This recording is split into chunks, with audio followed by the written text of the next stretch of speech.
about standardized testing, mainly the effect that different learning styles have on cross-country standardized testing. So here I have a little funny cartoon for you guys. For a fair selection, everyone has to take the same exam. Please climb that tree.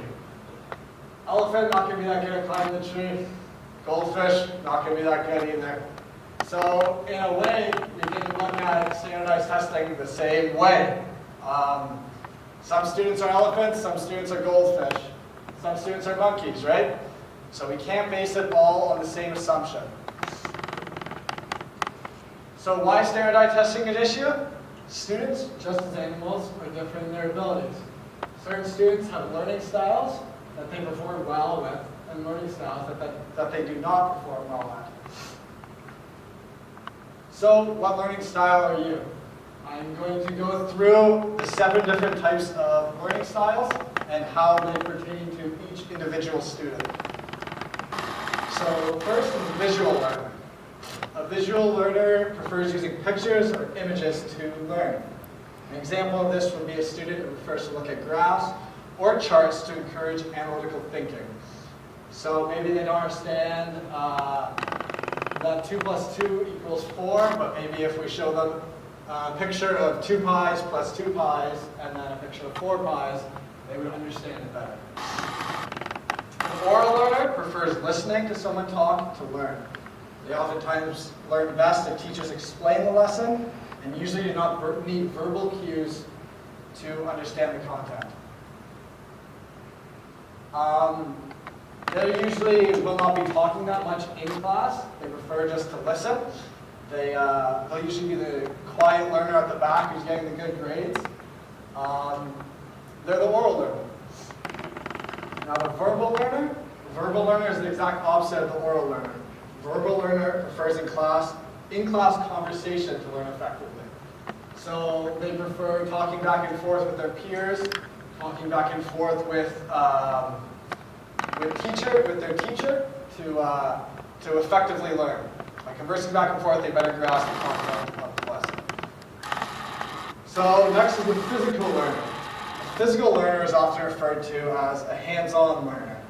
They often do not do well on tests, on standardized quizzes, because a test is not something that you can physically grasp onto and make contact with, and therefore will not be able to enhance their ability to learn.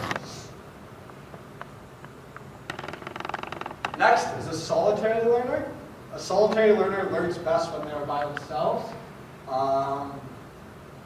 These students will also often do well in singular assignments or tests, but may do poorly on group assignments. So they work best when they're by themselves. They might work best at home as opposed to in the classroom. That's a solitary learner. Next is the social learner. A social learner often is actually the exact opposite of the solitary learner. A social learner often works best in a group of their peers. They often work best, again, conversing with teachers. They often do well on group projects, and not as well on singular assignments or quizzes. So a social learner would not do well as well on a standardized test as a social learner would. So after reading through all the different learning styles, what learning styles do you believe that you are? You can think about that when I move on to the next slide. So how does this affect standardized testing? Standardized testing does not take into account these different learning styles. Instead, the government gives out one large blanket test that does not look into individual students or their individual learning styles.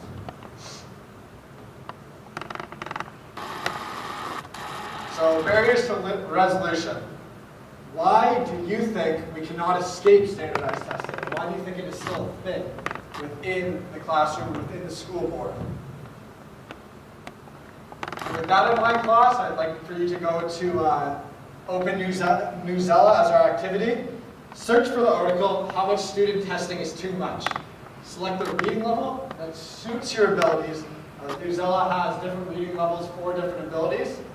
Complete the quiz associated with the Newsella article, or complete the writing activity. Okay, pull out your iPads.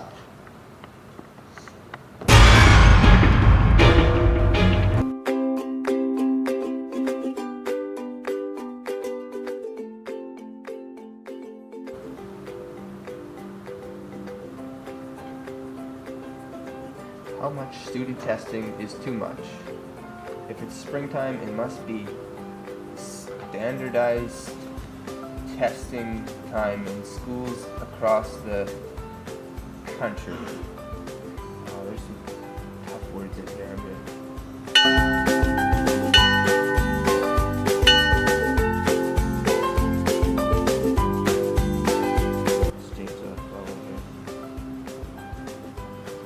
Too much testing.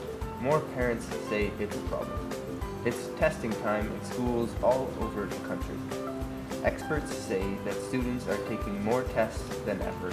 Many people say it is too many. Meanwhile, lawmakers say they have received many complaints about testing.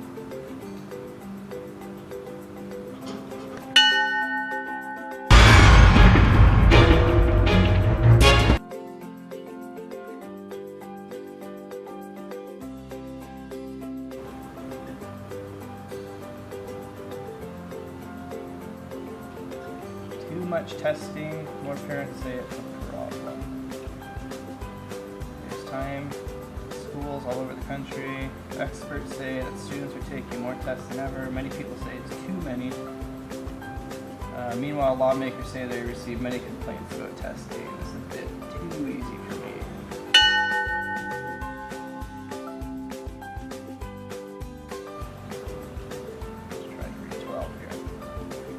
How much student testing is too much?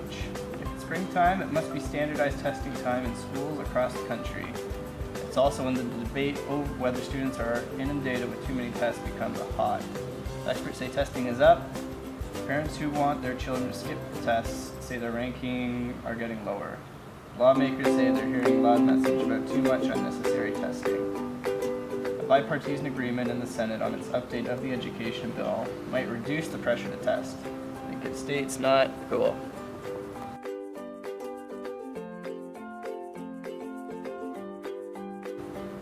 We're on. But when tests get too formal and too frequent, he said, then it starts to feel like we're doing a bit too much. Guess I'd better take a test on this. Which paragraph from the article best illustrates the key ideas that are developed in the article? Probably, I'd say C. Parents deserve to know how their children are doing. Tests also need to. Which answer option explains the interaction between testing and the federal government and states as is written in the article? Which answer option best describes how the first paragraph of the article helps introduce the focus of the article? Which describes the overall structure used by the author to present the content of the article?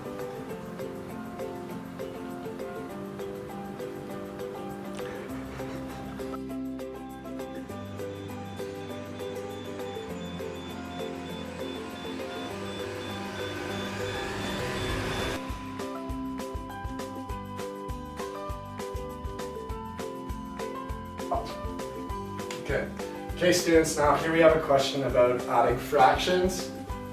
Jack and Rose have a pizza party. Jack eats 1.5 pizzas. Rose eats three quarters of a pizza. How much pizza did they eat altogether? I want you guys to choose a format that suits your learning style. Example, oral, physical, visual, and analytic. Oral would be talking back and forth between teachers or your peers to explain exactly how to add the fractions. Physical would be using some sort of implements or graphs to work your way to the question. Visual would be using pictures. You can use the whiteboard if you'd like to get to the end of the question.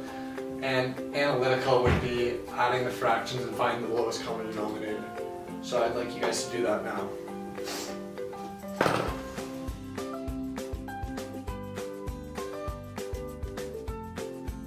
So we were given this problem where we're supposed to figure out how much we ate. So let's do some role play. I'll be Jack. I ate 1.5 pizzas. I'll be Rose. I ate three quarters of a pizza. Okay, so then we're supposed to figure out how much we ate together. So I ate 1.5 pizzas. You had 3/4. So the way I could break that down in my mind is I ate basically 2/4, which is equal to 1/2. you already ate, plus the 1/4 left over. So I ate Yeah. 3/4 altogether, or 1/2 plus 1/4. So if I ate 1.5 pizzas and then you ate also another half, that's like 2 pizzas together. But then you also ate 1/4 of a pizza Mhm. on top of the half. So then we would have eaten 2 1/4 pizzas. Yeah, two whole pizzas, and then the 1/4 that I had left remaining. So there you go. Perfect.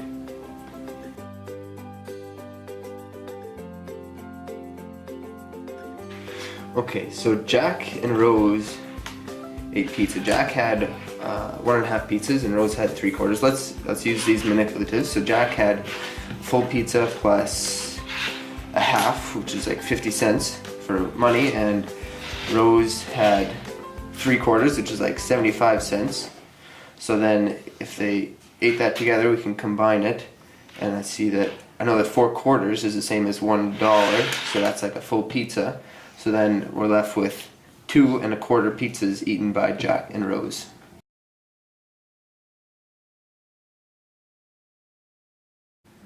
Go.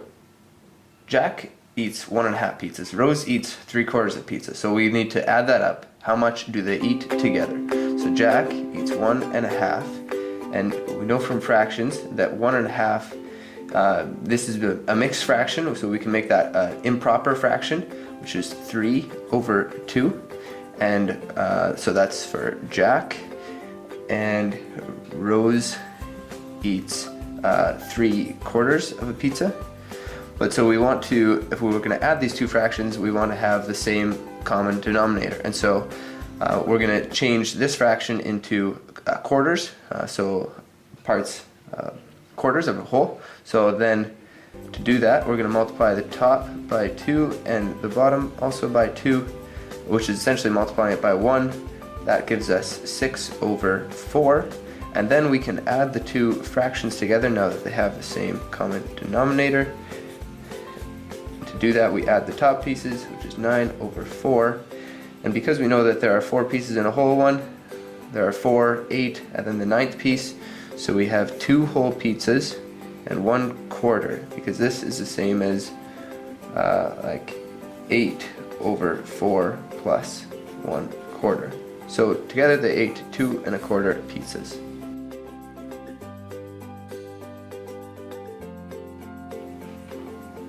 Jack and Rose are eating pizza again, and I'm going to solve this visually. So I'm going to draw some pizzas on the board and add them up together. So Jack eats 1.5 pizzas. So we're going to draw 1 pizza plus he eats a half a pizza. And Rose eats 3/4 of a pizza. So we're going to draw the whole pizza and then split it into quarters. And she eats 3 of these sections. You know that Jack ate this whole thing and half of this pizza. So then we're going to add all these pieces together. So if we take this, and we can kind of see that this is a half a pizza plus just a quarter section of pizza. And then we can see that these two combine to give 1 whole pizza. So we have this original full pizza that Jack ate plus the half pizza that Jack ate here, and the half pizza that Rose ate here, and then the extra 1/4 of a piece of pizza. So therefore, in the end, they had 2 pizzas and 1/4 of a piece of pizza. So 2 1/4 is the final answer.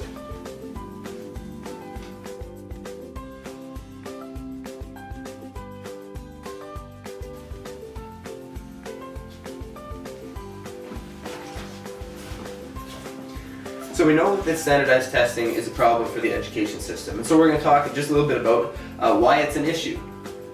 Alright, so one of the first issues is that teachers feel the pressure to have their classes meet the certain standard that the state or that the province or the school board may want them to reach.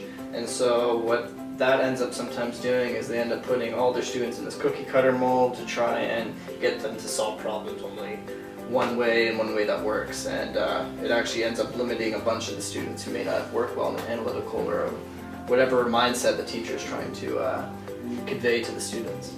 Yeah, exactly. Students are kind of forced into this mold in which they often don't fit. If you have a visual learner who is supposed to solve a problem analytically, that becomes very challenging for them, and their test scores maybe don't reflect that. Right. And so the assessment benefits the students who have learning styles that are parallel to the test format. So just like what Ian said, where there may be a small handful, large handful of students where the teacher's learning style works for this, and then there's going to be, but there's also going to be a discrimination against the students whose learning style differs from what the teacher's trying to put on the class. Right. So how do different learning styles affect standardized testing? How can we implement this knowledge of learning styles to make a better education system? Well, I think perhaps one way we could do that is allowing students, giving them the choice to maybe choose the format that they want to take a test. So say there's a test in social studies, they could maybe choose to write an essay, or they could choose to do a visual presentation of a video, or a variety of different formats for the test.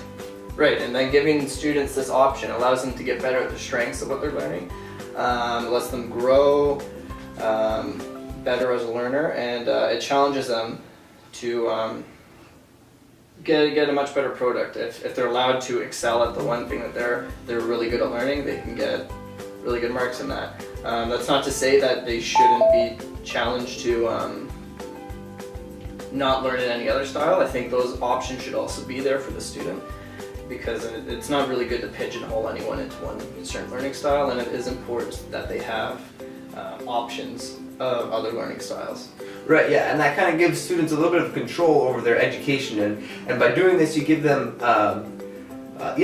more control, and they become more engaged. They're invested in their learning, because if they want to learn visually, they're going to choose that method, and if they want to improve their analytical or physical learning styles, they can choose that as well. So then you have students who are more engaged, which helps to eliminate the problem of standardized testing and make our education system even better. Done. Thanks. Yeah, thank you.